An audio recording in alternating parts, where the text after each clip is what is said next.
Welcome back. Cyber fraud का खुलजा SIM क्योंकि SIM swap के जरिए कुछ बड़े फ्रॉड्स लगातार पिछले कुछ दिनों में सामने आए, जहां लोगों के बैंक खाते साफ हो गए हैं और बड़ी बड़ी रकम 30 लाख 40 लाख 1.25 करोड़ इस तरीके की रकम साफ हो गई है। तो ये किसी के भी साथ घट सकता है और आज इसी पर हम आपको अलर्ट करने की कोशिश कर रहे हैं। राइट, तो प्रशांत जी ये बताएं कि देखिए आप आमतौर पर ये जो घटना घटती है और हमने सब में मॉडस ऑपरेंडी देखी कि रात की तरफ है, मतलब जब आप सो भी जाएं, जब रात के पास समय आपके पास ज्यादा कॉल्स नहीं आते, आप अपने फोन को ज्यादा एक्सेस नहीं करते, आप मैसेज नहीं देखते, अगर आपकी सिम डीएक्टिवेट हो भी गई तो आपको शायद रातों रात पता ना चले, सुबह अगले दिन ही आप देखें। क्या तरीके हो सकते हैं इससे बचने के लिए? देखिए विपिन जी, यूजर को सबसे पहले तो विजिलेंट रहना पड़ेगा। हम किसी भी अटैक को 3 कैटेगरी में बांटते हैं, बिफोर, ड्यूरिंग और आफ्टर। अगर हम बिफोर अटैक की अगर मैं बात करते हैं तो कुछ साइंस हैं जो कि यूजर पकड़ सकता है। अगर उसको अननेसेसरी के कॉल्स आ रहे हैं, बार बार कोई टेलीकॉलर उसको फोन कर रहा है, आधी उसकी पर्सनल इन्फॉर्मेशन वो शेयर कर रहा है और वो चाहता है कि अब मेरे को भी ये यूजर जो है कुछ अपनी पर्सनल इन्फॉर्मेशन दे, तो हमें थोड़ा सा विजिलेंट रहना पड़ेगा।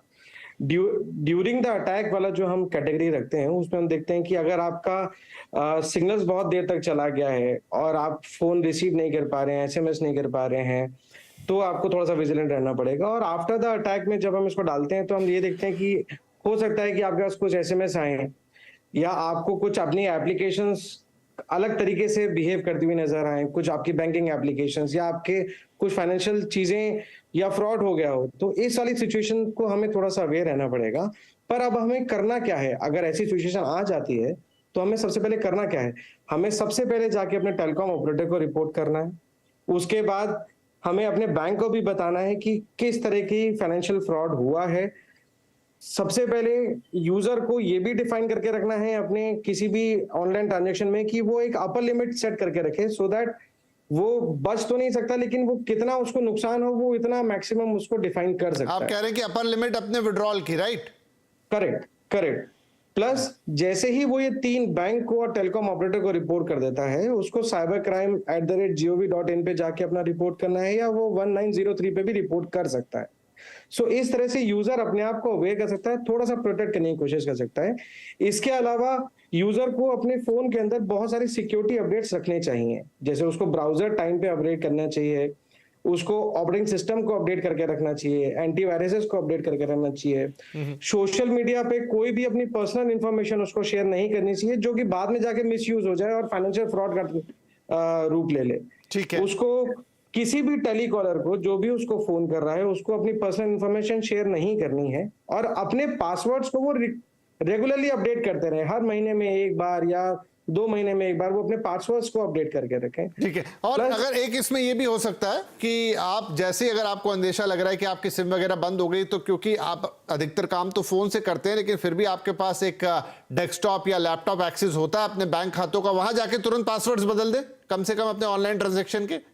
इमीडिएटली जैसे ही आपको ये लगा कि आपके सिग्नल्स चले गए हैं, आप इमीडिएट बेसिस पे जाके अपने पासवर्ड चेंज करें और एक बैंक के नहीं, आपके जितने भी अकाउंट हैं उन सबका पासवर्ड चेंज क्विकली। अपूर्व अग्रवाल साहब, जी, अब क्योंकि समय मेरे पास समाप्त होने आया, अपूर्व अग्रवाल साहब, ये प्रावधान है कि आप गोल्डन आवर्स में यानी कि 24 घंटे में इस तरह का अपराध होने के अगर अपने बैंक को सूचित करते हैं तो आरबीआई ने नियम बनाए हैं कि आपके पैसे लौटाने की या उनको उस लॉस को मेक करने की लायबिलिटी बैंक की होती है, लेकिन बैंक उसमें फिर बहुत सारे क्लॉज लगाता है कि आपकी अगर गलती है तो आपको फिर वो नहीं मिलेगा। और गलती तो देखिए इसमें होती है कि कहीं ना कहीं आप चूक कर रहे होते हैं।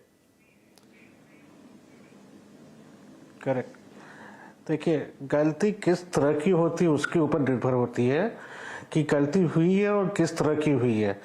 अगर अननोन में हुई है तो बैंक की पूरी लायबिलिटी है आपको पैसा वापस करने के लिए और उस रिस्पॉन्सिबिलिटी को वो हटकर भाग नहीं सकती है। अगर बैंक लायबल नहीं, अगर बैंक अपनी लायबिलिटी से नाकाम होती है, उसके अंदर में ओम्बुड्समैन स्कीम में हम लोग कंप्लेंट फाइल कर सकते हैं। इंफॉर्मेशन टेक्नोलॉजी एक्ट और आईपीसी के अंदर भी हम लोग कंप्लेंट फाइल कर सकते हैं on case of identity theft और चोरी के इल्जाम लगाकर हम लोग अपना पैसा क्लेम कर सकते हैं। तो उसमें बैंक की लायबिलिटी और मोबाइल ऑपरेटर की लायबिलिटी हमेशा रहेगी, इसमें कोई चुक नहीं है। क्योंकि कई बार क्या होते हैं, टर्म्स एंड कंडीशन इतने लंबे चौड़े होते हैं, आपको अगर एक्सेप्ट काम करना तो बिना पढ़े आप लोग आई एक्सेप्ट बटन दाब देते हैं। तो काफी सुप्रीम कोर्ट और हाई कोर्ट के केसेस और जजमेंट आ चुके हैं। ये सब कंडीशन हम लोग के ऊपर लागू नहीं होते जब तक हम लोग को समझाया नहीं जा सकता और हम लोग समझ नहीं चाहते।